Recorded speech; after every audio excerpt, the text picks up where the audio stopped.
Good morning, girls. Welcome back to our Unit 3 Part 1, that is Functional Oriented Software Design. So in the last class we had discussed about data flow diagrams. Now let us begin with how to develop those data flow diagrams. Okay, that is nothing but how structured analysis is performed. So how structured analysis is performed is nothing but how what are the steps to develop the data flow model of a system. Okay, so a data flow model of a system graphically represents how each input data is transformed to its corresponding output data through a hierarchy of data flow diagrams. A DFD model is a system which graphically represents how input data is transformed to its corresponding output data through a hierarchy of DFDs, that is, through a hierarchical structure of data flow diagrams. The DFD model of a problem consists of many DFDs and a single data dictionary. So in the last session we had discussed about this data dictionary, and I also said you that we may have any number of DFDs based on the decomposition, but for all the DFDs we'll be having only a single data dictionary. Okay. The top level DFD is called as a level 0 DFD, and it is also called as context diagram, and it can also be referred as the highest level DFD. That is the major requirement of the software is represented by this level 0 DFD. So as the decompositions take place, the levels may increase. Like if you decompose this highest level function, then you may enter into the next level, that is level 1 DFD. Again in the level 1 DFD, the process or a function may further decomposed. So it may result in level 2. Okay. So in that manner, we can get many levels of data flow models. So the main principle that we are following here is a top-down decomposition approach and a divide and conquer, right? Okay. At each successive lower level DFDs, more and more details are gradually introduced. Level 0 and level 1 consists of only one DFD or bubble each. That means in level 0 and in level 1 DFDs, it contains only one bubble, that is only one circle. You can see only one circle in the level 0 and level 1 DFDs.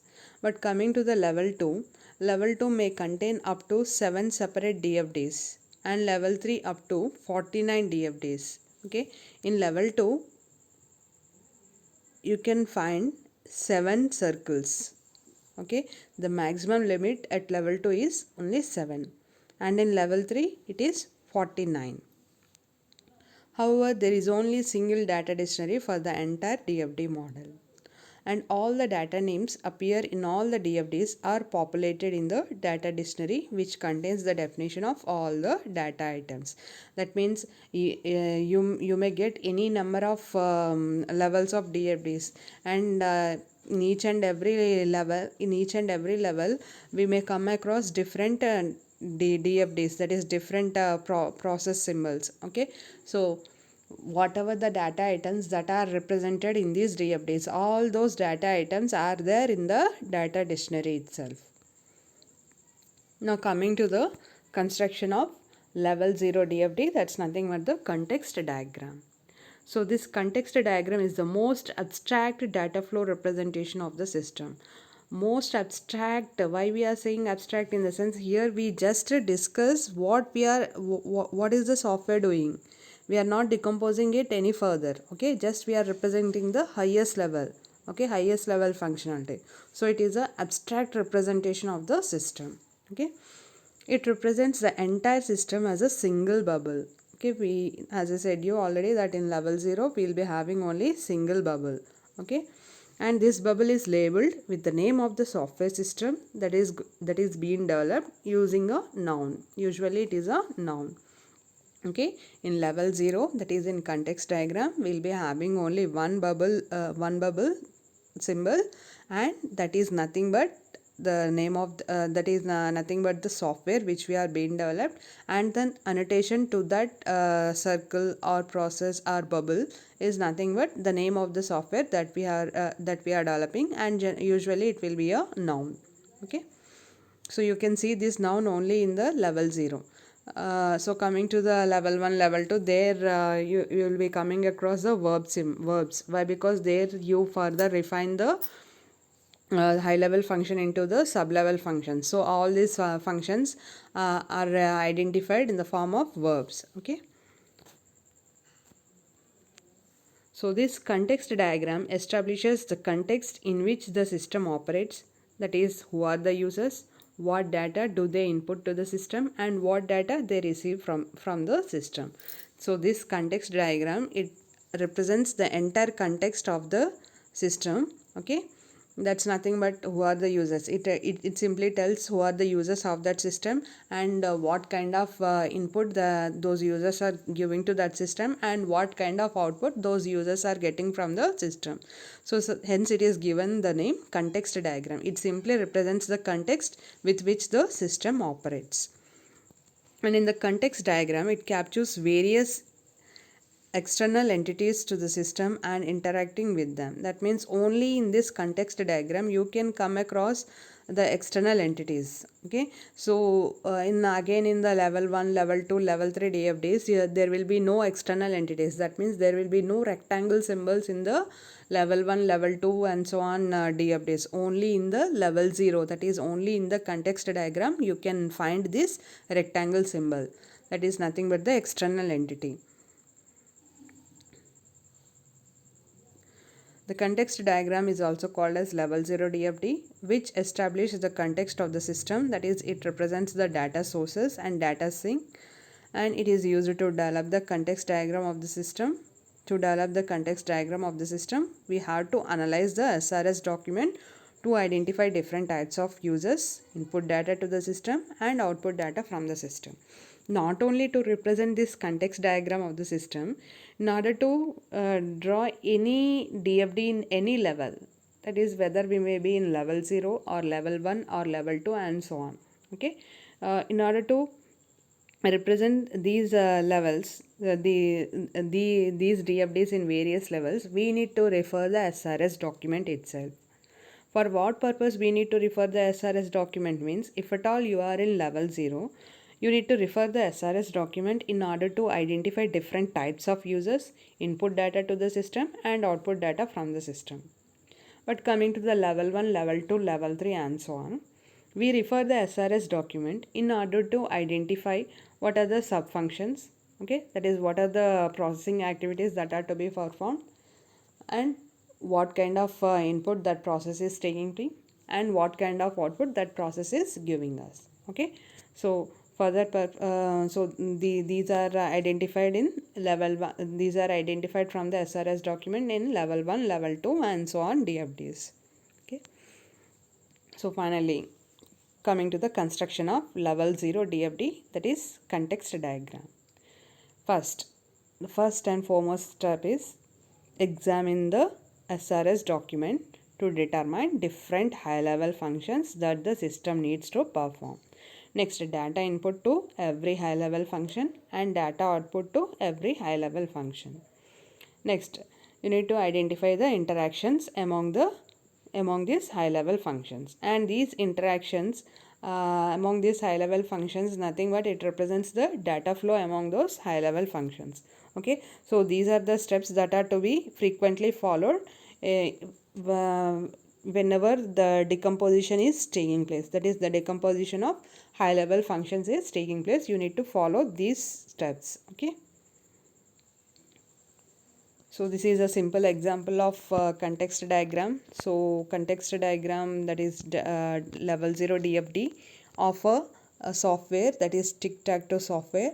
Okay, so in context diagram we'll be having only one bubble. That bubble is annotated by the software name. So the name of the software is tic-tac-toe software. Okay, and this tic-tac-toe software is generally used by the human. Okay, so that's nothing but the external entity for this software is the human player, and this human player is performing some moves. That is, he is giving some moves as an input to that software.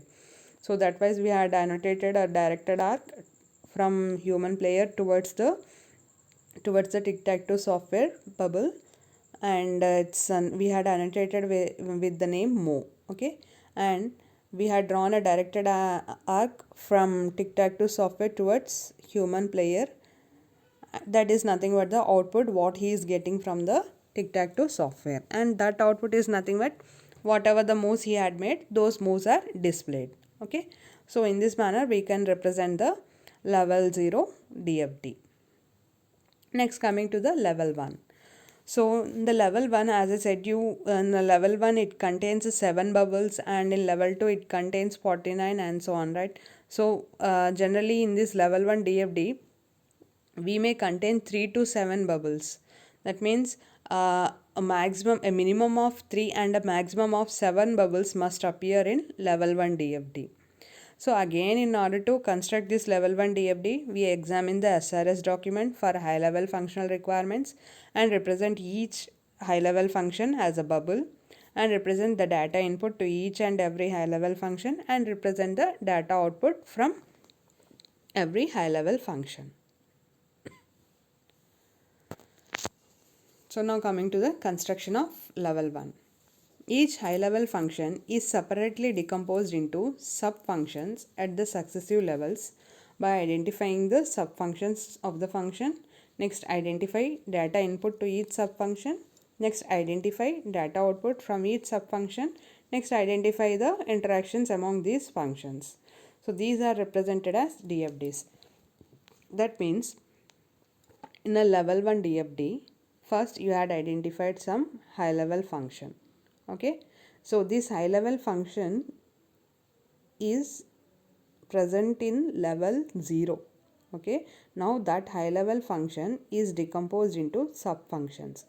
Now each sub function is represented by a circle. Okay, then you refer the SRS document.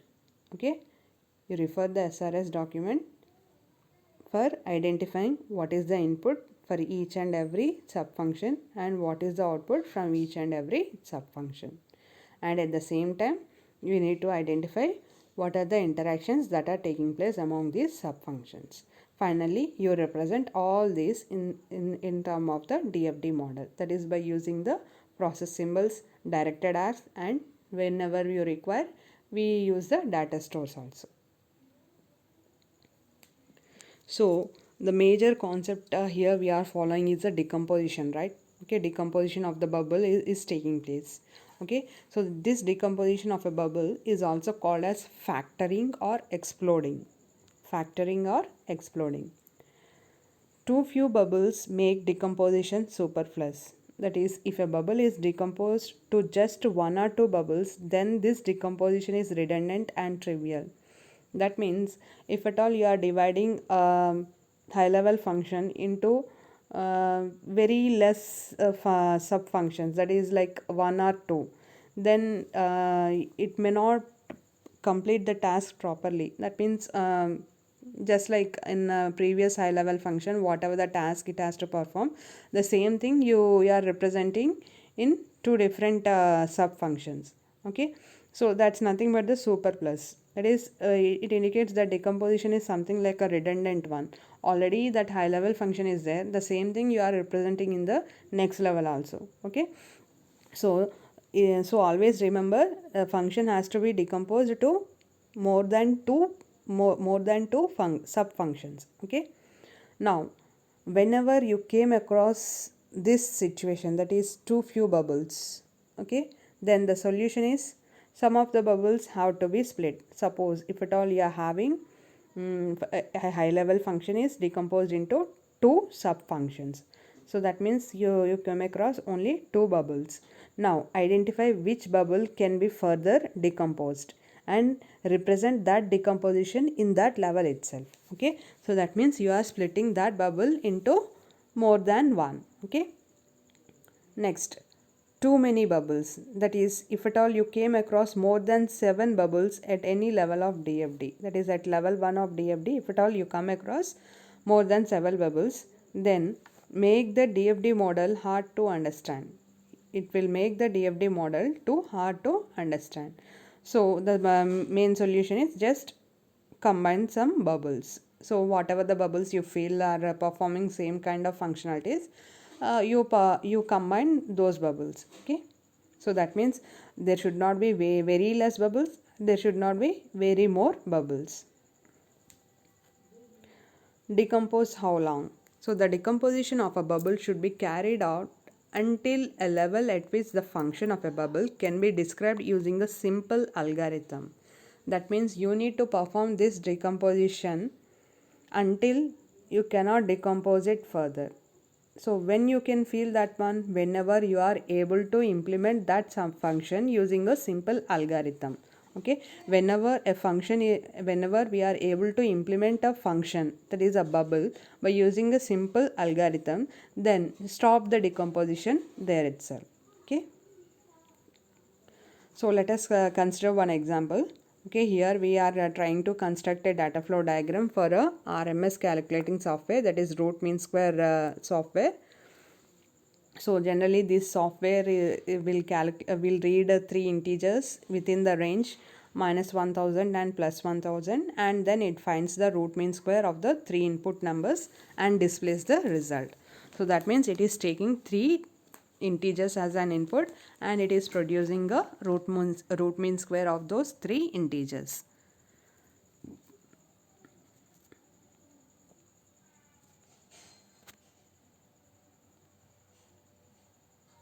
Okay, so this is how we represent the level 0 DFD of the RMS calculating software.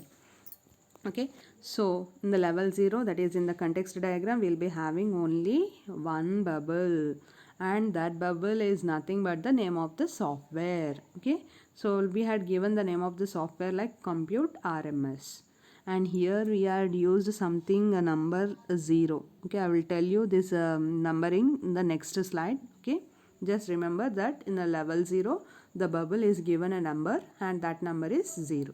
Okay, so now this compute RMS, this software is used by some user, that is some human user, or it may be any hardware, or it may be any software. But some user is using this software, this compute RMS software. And what this user is doing, he is providing some data items, he is giving some input to the compute RMS software, and what this RMS software is doing, it is producing some result to the user. Okay, so see here the external entity appeared only in this DFD. Okay, we further decompose this compute RMS now. In the next level, we further decompose this compute RMS. Okay,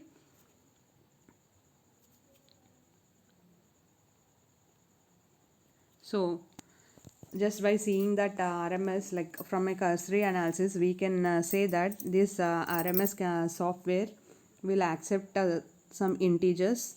Okay, and we had taken a condition that integers should be range between -1000 and +1000. Okay, it accepts some input numbers from the user, then it validates that numbers like whether they are in that range or not, and they check whether it is an integer or not, and then it has to calculate the root mean square of the input numbers and then display the result. Okay, so now in level 1 DFD, that is so here this compute RMS bubble is there, right? Now we are decomposing this bubble. Okay, this is the high level function, and now we can decompose that high level function into three sub functions. Okay, first thing is it is reading the numbers, and then it is validating the numbers, and then it is computing the RMS, and then it is displaying the result. Okay, so now that entire RMS, whatever the RMS bubble we had seen in level 0, now it is decomposed into 4 bubbles. Okay, so now observe the numbering here.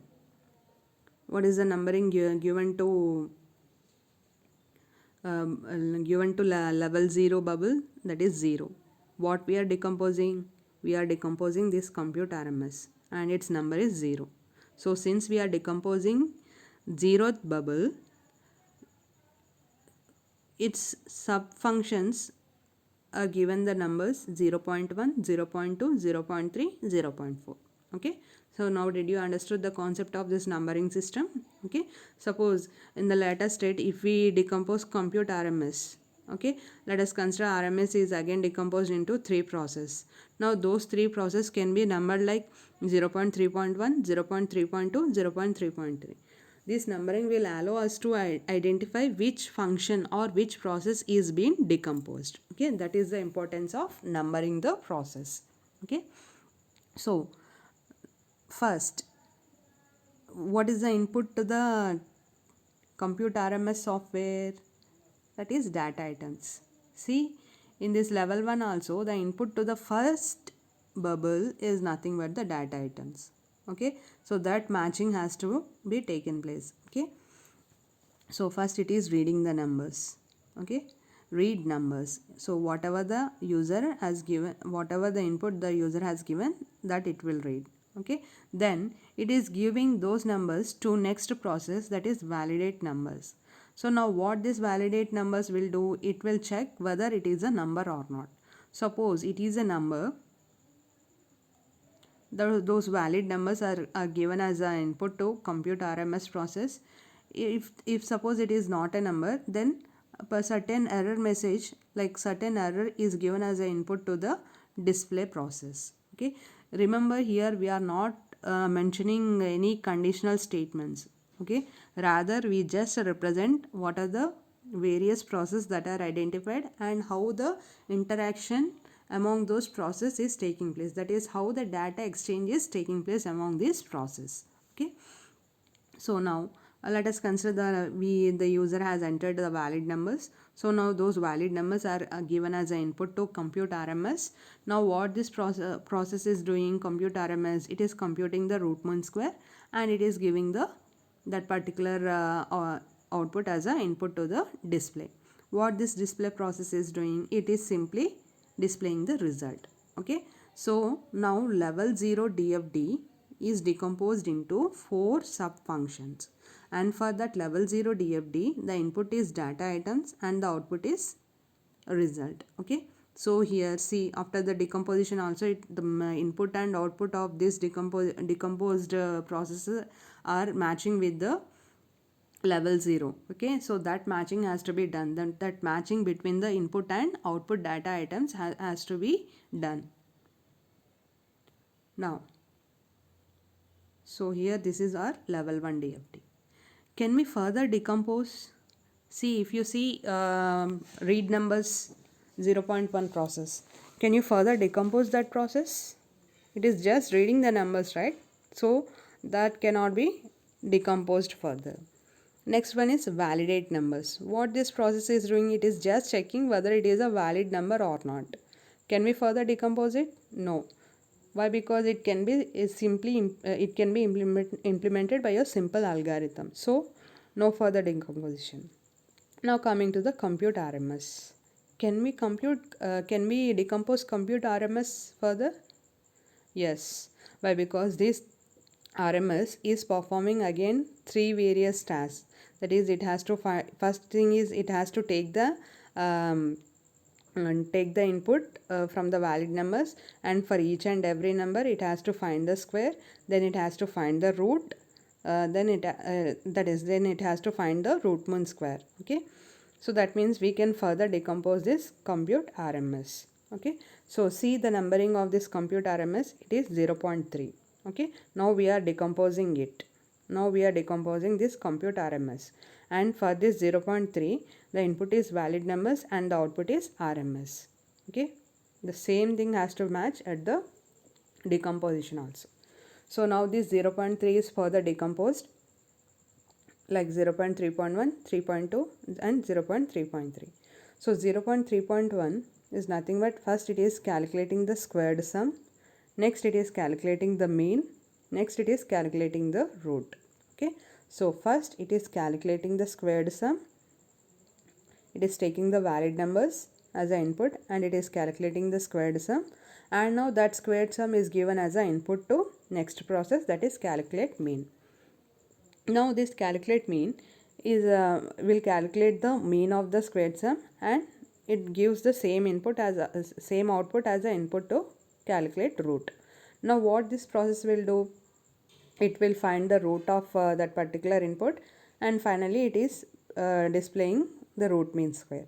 Okay, see here the input for level 0 DFD of 0.3 process is valid numbers and the output is RMS. So observe here the input to 0.3 is valid numbers and output is RMS.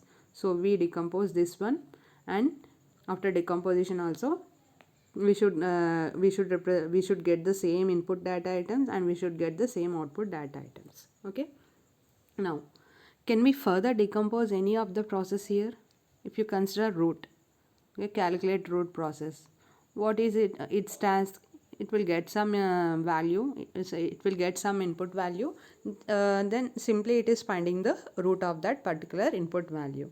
So it can be represented by a simple algorithm, so no further decomposition is required. Next, calculate mean. Just it is finding the mean. So in order to calculate the mean also, we no need to further decomposition. Why? Because it can also be implemented by a simple algorithm.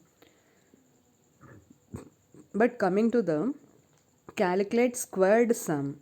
So first it is what it has to do. First it has to find the square of the integers and then it has to sum those squared integers, right?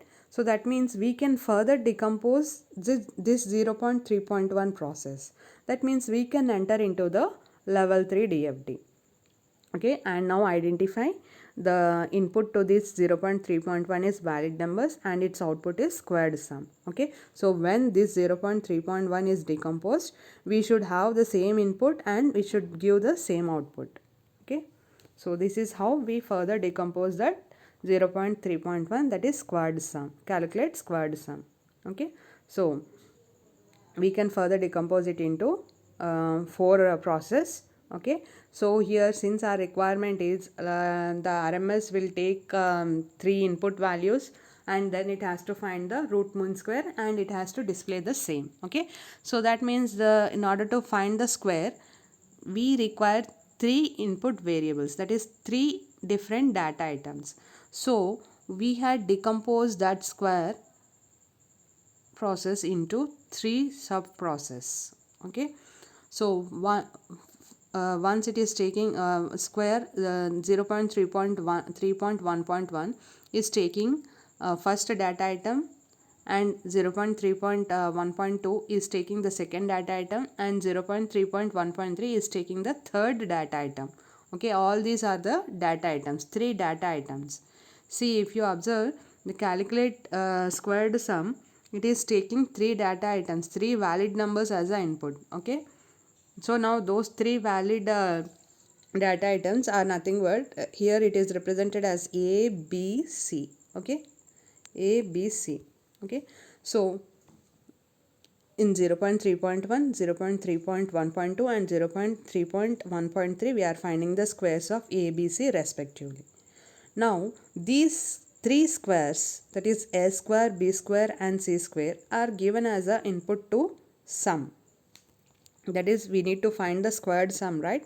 So that is given as a input to sum process. Now what this sum process is doing, it is finding the sum of A square, B square and C square. That's nothing but A square plus B square plus C square. So that is given as a output by the sum process. So now the output of this entire decomposed DFD is nothing but the squared sum. Okay, isn't it matching with the its previous level, that is 0.3.1? Yes. Okay, now can we further decompose any process here? So in order to find the square, just it is finding the square of a given input value. So we can implement it by using a simple algorithm, and even the sum also. In order to just the sum process is what it is doing, it is just finding the sum of 3 input values. So that can also be written by using a simple algorithm. So there is no further decomposition of any of this process. That means we can stop the decomposition here. Okay, so in this manner we can perform the decomposition and we can generate the data flow diagrams. Now coming to the data dictionary for this model. So in this data dictionary, like if you observe this data flow diagrams, we came across like validate numbers, one is a number data item, valid number is another data item, next squared sum, next mean square. Like in this, if you observe all this DFD, we came across different data items, right? So here if you observe a square, b square, c square, okay. So now all these data items are to be represented in a data dictionary, okay. So coming to the first data item, that is numbers, okay. That numbers, it should represent a valid number, and that valid numbers represents a, b, c. That valid numbers represents a and b and c. Suppose if at all you are using xyz here instead of abc, if at all you are using xyz, then the same thing you need to represent here also in data dictionary also. That is, our numbers represent the valid numbers, and the valid numbers represent x, y and z, okay. Next, what is a here? A is an integer and it's nothing but some input number, and the same way b is also an integer, it's nothing but an input number, and the same way c is also an integer, it's nothing but the input number. So here we are mentioning the type information of the variables also. Next, in the next level, we came across a square, b square and c square, right? Again, all these three are the integers itself. Then finally we came out with the squared sum. Squared sum, where did you see that squared sum? See here it is the squared sum. Again, this squared sum is a integer itself, okay. Then finally we got the result. Are we getting only RMS as the result? No, we may get error also. Like if you observe the level 1 DFD,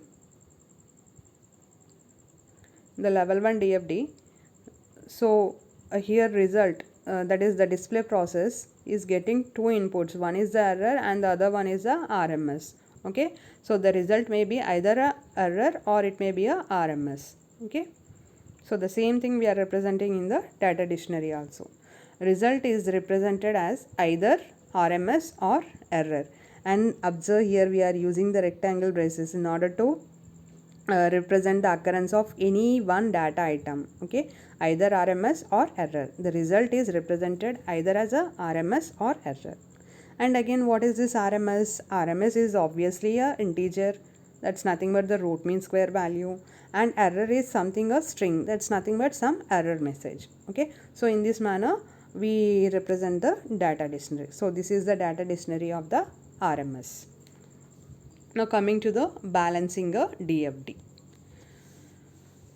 So already I had explained you, like the input to a bubble, if at all you consider the input and output of any bubble, and if that bubble is further decomposed, okay, so when it is decomposed further, it has to take the same input and it has to generate the same outputs, okay. So that means it must match the data flows at the next level of DFD. The data flowing into or out of the bubble must match the data flows at the next level of the DFD. In the level 1 of DFD, if we consider our previous example, or let us see one example here, like, okay, this one.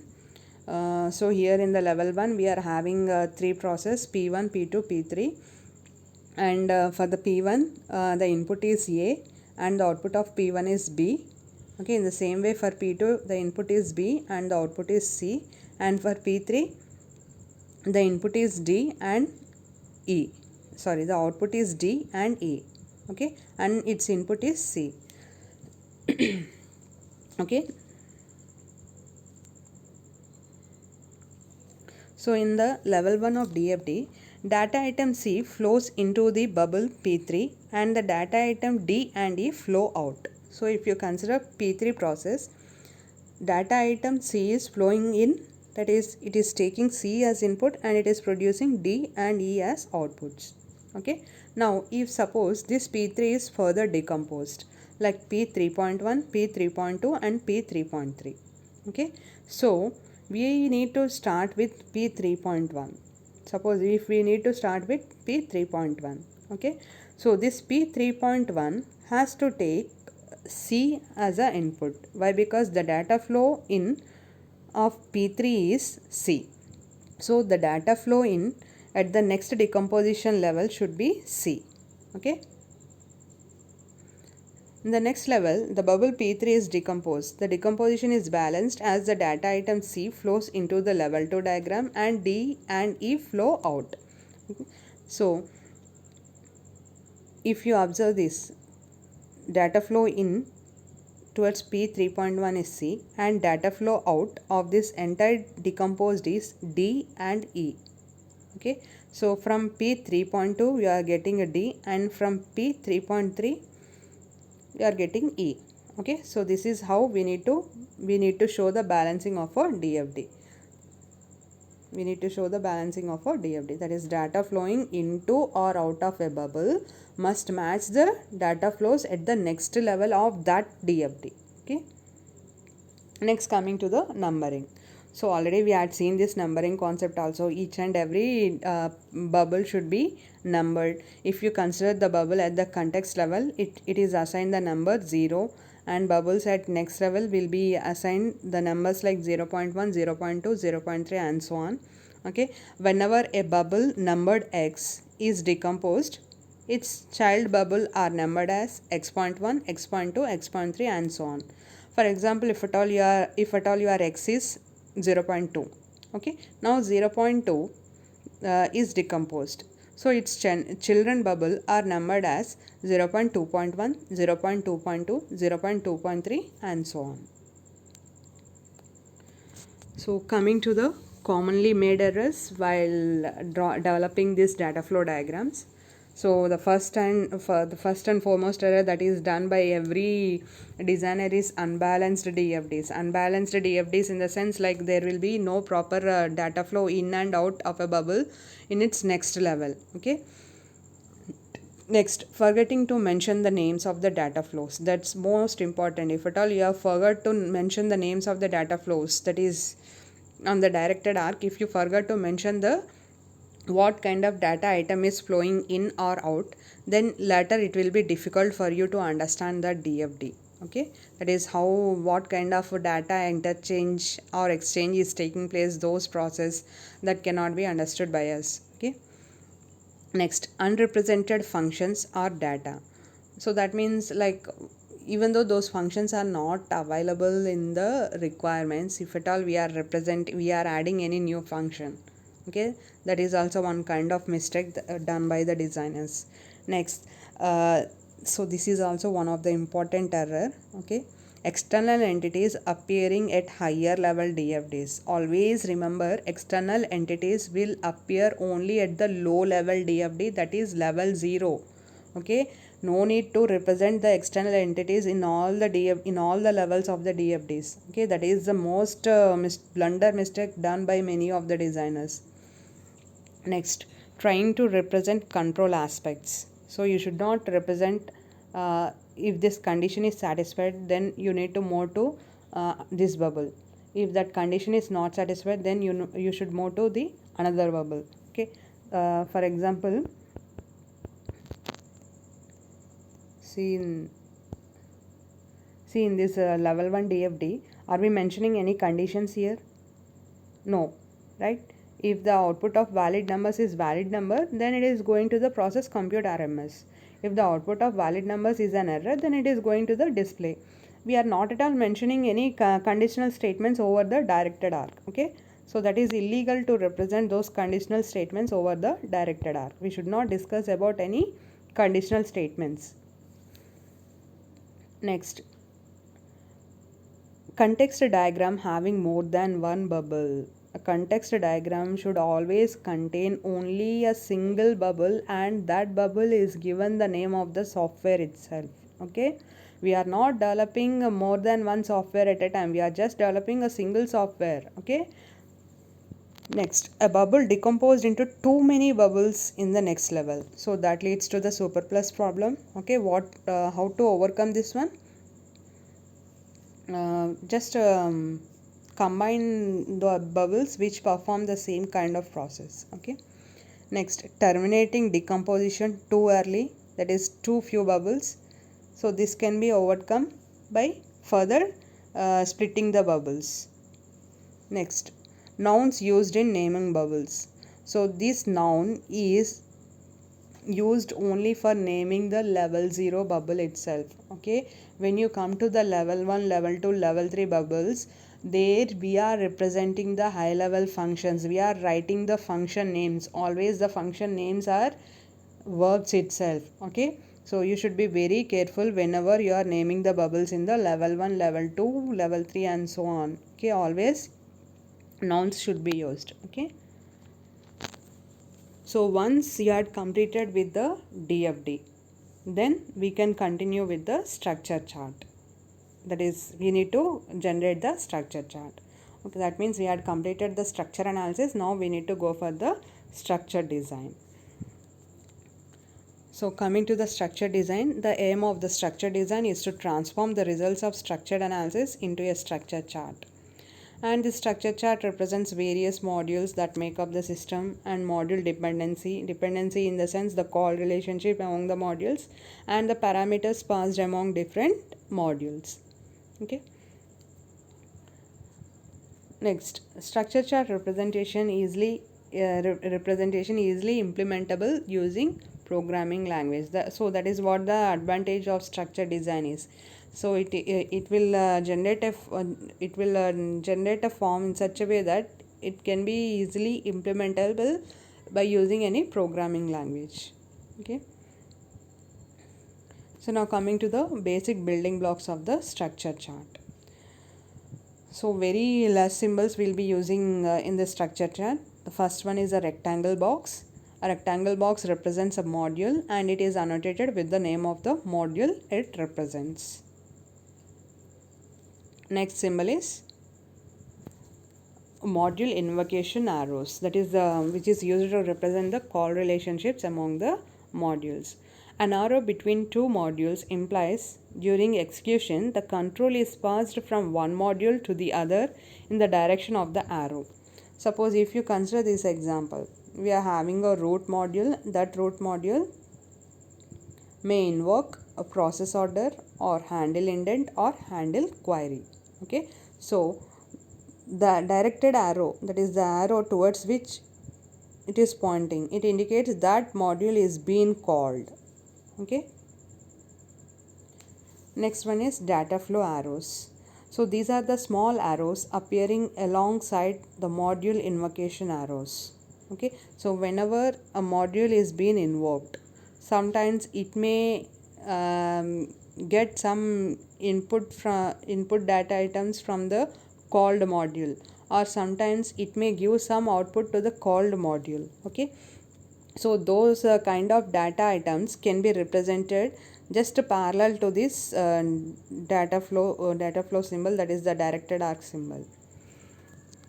The data flow arrows represent the data processing from one module to the other in the direction of the arrow. So now and it is annotated with corresponding data name. So now it indicates that the process order. So first a root module has made a call to the process order. Now the process order has completed its task and it has produced some output, and it is giving that output to the root module. That's nothing but the order made by the user. Next one is the library modules. The library modules represent frequently called modules. So whenever any module is being called by other modules more frequently, then we can represent that module by using a library module symbol, and that is nothing but a rectangle symbol with double side edges. Okay, next coming to the selection. So in order to show the selection among various modules, we will be using a diamond symbol.